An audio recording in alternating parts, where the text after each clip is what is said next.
If you're responsible for marketing at a tech company, stick around as we're going to be covering off the CMO strategic planning process and the exact steps you need to take to create a market-leading strategy for your tech firm.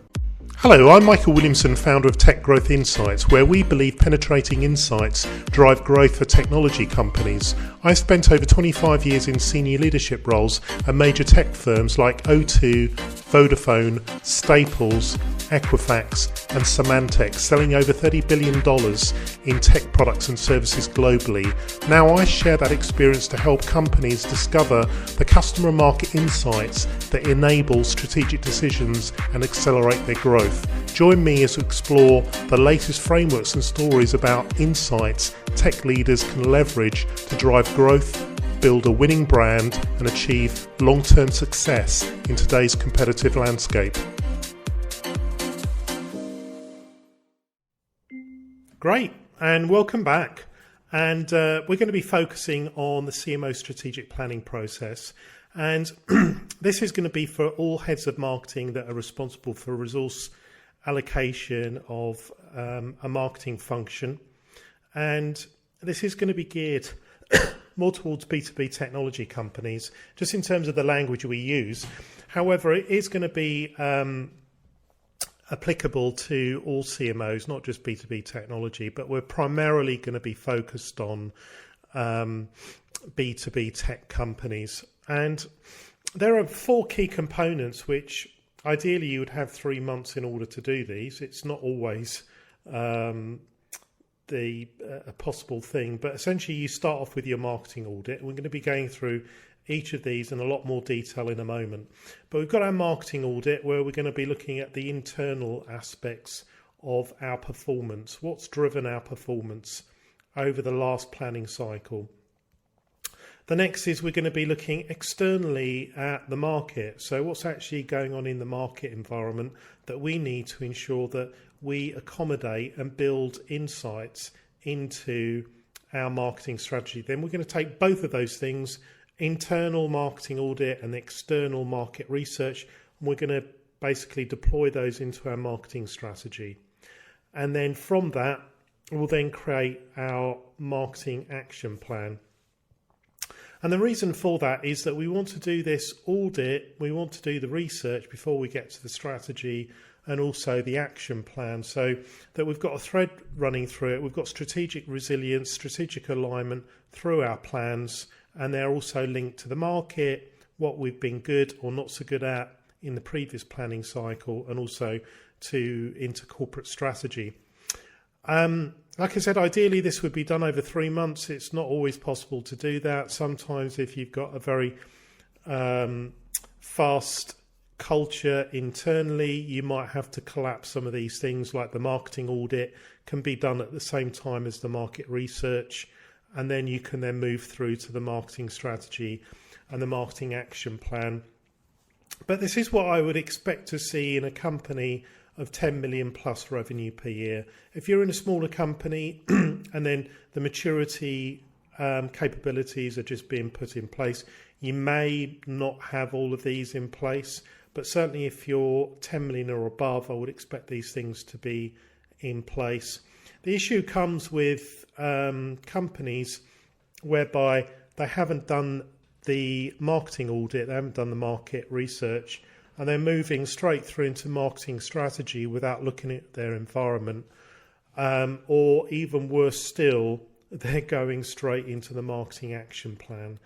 And that is a recipe for disaster. You end up chasing your tail through the year with projects, JFDIs coming left, right and centre. You're in firefighting, you're in panic mode.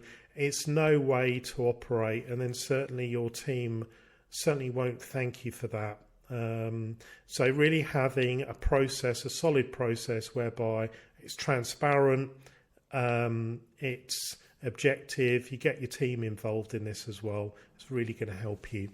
So let's dive into each of these four elements. So the first element is the marketing audit. So that's done internally. Essentially what you want to do is to first recognise past campaign performance and also what was the success of your initiatives? And then to do that objectively, constructively, there's some things that are going to work well, some things that haven't worked so well. It's really important that we learn from those things. We rank them, we score them, and then the things that haven't worked, how can we just remove those from the next campaign, the next planning process? And then the ones that have worked really well, let's amp those up. Let's dial those campaigns, those initiatives up. How can we do that? But it's very important that we take stock of that. Secondly, it's important to evaluate your product market fit and the alignment to your ICP needs and also wants. So you're looking at, has the market shifted? Are we still offering the best value to our ICP based upon their needs and also wants? Have we managed to do that through the year? What things need to be tweaked or realigned? Thirdly, assess your marketing alignment with your corporate strategy and positioning. This will often be part of a planning process which is enterprise-wide, where all functions need to do the same thing. So it's really important to ensure that there's top-down, bottom-up alignment. So whatever the corporate strategy is, if it's gearing towards going in a slightly different direction, then you want to make sure that obviously your marketing strategy is aligned with that. So making sure the communication flows with the CEO and whoever the corporate strategy planner is imperative. Next would be analysing campaign and programme ROI, identifying low performance. And really the best way to do this is just to rank and stack them. So top ROI, bottom ROI. And then the best thing to do is each planning process, just knock out the bottom 2 or 3 deciles of programs, campaigns that haven't worked so well. Take that money, reinvest it into the new initiatives. But it's very important to identify those low performers. The next, we've got reviewing the marketing channel mix and effectiveness by segment. What are the channels that manage to drive success, engagement, and then obviously leads by each of the segments? What things have changed? Is it your video strategy that's been working very effectively, or is it white papers, or is it webinars? What is it? How has that shifted? And ensure a thorough understanding of that. Next is to highlight strength of the marketing team and capabilities and assets. So what we really want to do is to see, and this is not always about looking at people in the team on a basis of have they performed well or not. Yes, we want to do that, but we also want to make sure that we are understanding our team to a personal level enough that we can identify what are their capabilities, what are some of the unique things that they can bring to our team, our organisation. We might want to think about just reorientating them into slightly different positions. If you've got somebody who's really, really good at inter-team working with other teams across the company, you might want to think about how maybe they take up more of a function which is aligned between marketing and sales, for instance. If you've got somebody who's clearly more of an engineering thought process, you might want to push them slightly more into your analytics capabilities. You start building that up. But you need to assess that, and that's crucial. Also, identifying proficiency gaps in key MarTech and analytics. So the world of B2B technology is moving so fast from a MarTech and an analytics and a data point of view that this is crucial to do, to understand, have you got the right platforms? Have you got the right infrastructure, the right tech stack to drive the performance with what's happening in terms of some of the data factories that are doing micro-targeting right now from a B2B, some of the ABM strategies. Is that in place, or do you need to kill off some platforms, look at some other platforms, look at different enrichment aspects to have a better performing marketing function going forward? Next is to evaluate sales enablement, alignment and effectiveness. How well is that part from marketing to the handover of sales really performing? Have we got the bridge there? Is there any alignment that we need to do to make sure that that handover process and that interworking is working to the best of its ability? Otherwise, the frustration obviously is that marketing is doing all this great activity, handing over to sales, things are falling through the cracks, everyone's getting frustrated. It's not a happy place to be. And then next would be the pinpointing bottlenecks, which are slowing campaign velocity. Have we got some things that are not working that well? Is it around our ability to get people in to do webinars? Is it our ability to get some of the sales team to do LinkedIn videos? That's always normally a bit of an issue, as I'm sure you can appreciate. So, but what are those things that are just creating friction between the teams, but also friction in terms of campaign velocity? Do you need to tweak some things, outreach to different departments? How do you build those additional elements into your campaign to ensure you've got as least friction as possible? And then from all of this, you want to outline your priorities and recommendations for upgrades. What are those things that we learnt? And then structure that in a way that these are the priorities, these are recommendations, these are the things we're going to do differently. And that's going to hold you in really good stead. So let's move on. So the next is market research. So this is where we're going to look at the external environment, and we're basically looking at 4 key elements. We're looking at customers, the market in general, competitors, and we're looking at product, our product and the product market fit. So for customers, we really want to make sure that we're conducting buyer persona and ICP segmentation analysis. We should have this. Unless we have this, then all of the marketing plans that we take to market will not drive traction, because we're unsure of who our target is, we're unsure of what their needs or their wants are, and nothing's getting cut through, nothing's moving. So we need to be crystal clear in terms of our customers and have this analysis at hand, and to do a regular refresh. Secondly, we want to interview at least 10 customers to identify their needs and pain points. And there's nothing like actually hearing it from customers. And the best way to do this is just comb through the deals that you've got in your last planning cycle, and then select 10 customers. Maybe it's the highest value customers, get a bit of a range in there, and then set up interviews with the top 10 customers, and then identify their needs and pain points. What's resonating with them right now? Why did they choose you? Why did they buy from you? How do they use the product? Who's the decision makers? Who are the operational leads? How do those two things differ?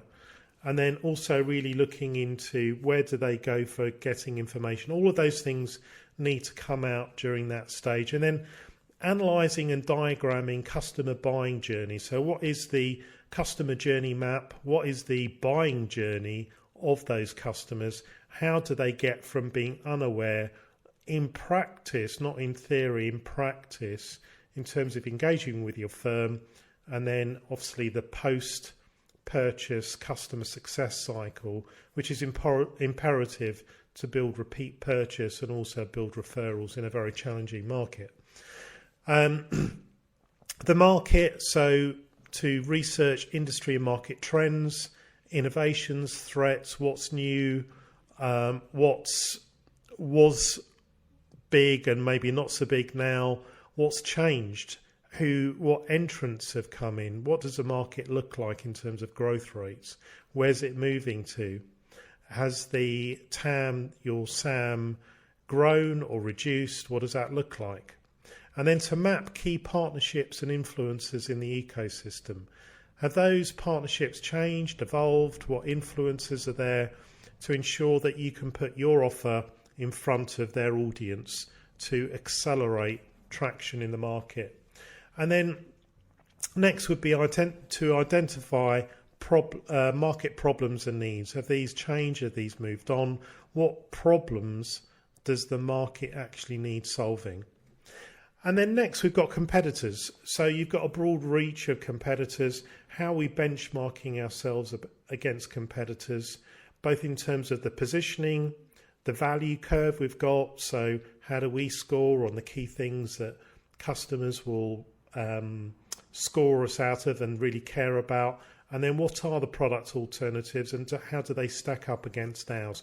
Crucial, because obviously customers, buyers are not making insular decisions when they're choosing to buy from your firm. They've got a portfolio to evaluate from. As soon as they become solution aware, they're basically going through a set process of evaluating product alternatives. So if your firm doesn't understand that, then when it hits down to the customer, it's just going to be really difficult to get the right level of market share that your firm should. And then lastly, on competitors, is to evaluate the success drivers of high performing competitors. So you might have a extremely fast growth competitor or one with a lot of market share. What are they doing differently to you? And then to actually get into that company, to break it down, understand their financial aspects, their cultural aspects, how do they drive innovation, how do they drive market touch, what are those things that they're actually doing, and to break that down as much as possible so you can understand how to emulate that level of success. Doesn't mean to copy it, but we want to model some of those things that high-performing competitors are doing. And it doesn't surprise me anymore from what I see from some of those dominant companies in markets, how differently they can behave and perform from the number 2 or 3 players. They are doing a set of very unique things. It's important to re-understand what those unique things are. And then finally, this component around the product. So in the product aspect, we want to identify market opportunities that competitors have not yet sufficiently invested in. Can we dial up certain product messages or maybe dial them down? And we also want to look at, of course, if we're going to do any product launches, to validate the product market fit of those before we take those into market. And we're investing in R&D and also launch funds into those products. So before we move on to the next one, this is basically where we fit. So Tech Growth Insights, we provide primary market research services to B2B technology companies, and all of those aspects within the market research, that external view, we work with chief marketing officers, CEOs to provide those. So from a customer point of view, we've got the customer needs and buying journey insights service that we have to break down what are the needs. We use the Bain & Co 40-point model for that. And then we break down the buying journey, the customer journey map, to look through where is friction, where are we getting wins, what can we be doing differently to get the customer through that cycle as quickly as possible. Then we've got, from a market point of view, we've got market sizing and also the market assessment, where we're looking at your TAM, your SAM, your market growth rates, but also more importantly, the competitive positioning that's going in, the aspects that are driving competition and the key needs of the market in order to focus on. Then we've got competitors. We've got 2 services there. We've got a competitor benchmarking insights, which is across a range of different competitors that you may have, looking at ensuring that you're benchmarked against your service, your product, but then also your go-to-market in terms of how you stack up across your key market competitors. That might be 5 or 6 competitors. And then we do a strategic company analysis service whereby we can take one of your biggest competitors and then we'll do a full breakdown of those. And we do all of this through primary market qualitative interviews. So we will interview people associated with these different areas in order to define exactly what's going on here. And with the strategic company analysis, what we'll do is we'll actually interview former executives of your target company to find out exactly what's going on within that company, to really break apart the truth, so you've got complete transparency. What is actually happening in that your biggest competitor, how they're actually driving their success. And then the last one here we've got for products, we've got the new product concept market study, which basically is just that. It basically looks at product market fit. We interview your target customers, we ensure that your price alignment is right, we look at the different competitors in the market, and we make sure that your positioning and those recommendations are spot on, which then allows you. And if you are interested in any of these services, you'll see a link on the main page where you can book a call just to explore any of these services directly. But let's get moving on the rest of the 4 pillars. So the next pillar is your marketing strategy. So here, once you've done the internal assessment, the external assessment, then we need to build our marketing strategy. And then here, basically what we're going to do is select and measure any North Star metrics for growth. So from this, you definitely want to have a rallying cry for your team, and then ensure that the company knows your primary focus for this year. So, and the North Star needs to be aligned with the corporate strategy as well. So is this about going for growth? Is this growing new logos? Is this reducing churn? Is this increasing revenue per customer? Is this driving more middle of the funnel engagement? You know, what is it what is your war cry for your function? And that's important so that people can get behind within your team and also across the company to support that main initiative that you're trying to drive. The next is determining optimal audience segmentation and targeting. So you would have done this through the internal and the external views, and then you're looking at how do you target, who do you target, and then ensure that you've got the next element, which is a detailed target by a persona. So this is really important to synchronize activities across sales and marketing around those people that you're going to be targeting. And then the next element here which is linked to that, is mapping out the precise customer problems and solutions. Certainly in B2B technology, the best companies in the world are able to really understand what pain points customers have and what their desired state is. And what they're really good at is agitating those pain points and then bringing, in fact, a lot more pain to them by the way they're phrasing them in communications. And when communications really are dialed in, it's almost like you're speaking to the customer will say, oh, it's like you spoke to me. It's like you spoke to me, because you really understand those problems. But then on the transverse, you really understand the solution. So what you're doing here is you're mapping out your value proposition, your messaging, which is really you are the solution to get the customer from the problem they have to the desired state, the solution. You are the bridge. They need to come to you, and you'll find that your marketing just works a lot more effectively once that's dialed in. And that's really the next element here, which is the differentiated value proposition and messaging.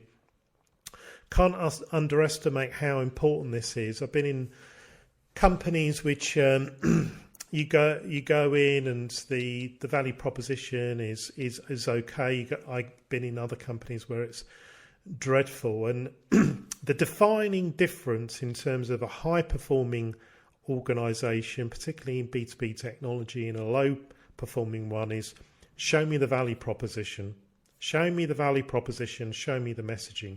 When it's all dialed in, that business is flying. because their connection with the customer is just so dialed in. Customers feel like they're being spoken to directly. They feel they're being understood. They want to deal with companies where they feel that they're being understood. And that's really where that traction gets. But on the converse, if customers feel that they're being pitch slapped, they're just being outreached, they're being bombarded, then it can really go the other way and be quite negative. And then next is from the value proposition and the messaging, after understanding customer problems, is to create the narratives per persona and segment. And those narratives only have to be a few paragraphs, bullet points, but these are the stories we're going to tell against the pain points. These are the stories that we're going to tell against providing them with how our solution is the bridge to their nirvana, their state that they really want to get to. So those narratives and building those narratives so that everyone understands within your team and across the company how marketing is going to interface with customers, prospective customers. And then the next is devising the detailed messaging and content strategy. You've got the narratives by persona and segment. What does that detailed messaging look like? You might, at this stage, want to get some of your team involved and then start building the content strategy around that. How do you deliver this messaging? Is this through some kind of intent-based targeting that you're going to do? Are you using short-form content to act as hooks so it's very readable and it's easy to engage with? And then are you going to quickly migrate them to longer form content like maybe video or newsletters or podcasts for your middle of the funnel content to nurture them through the cycle in terms of making them a sales ready lead? Or, what is that messaging and content strategy?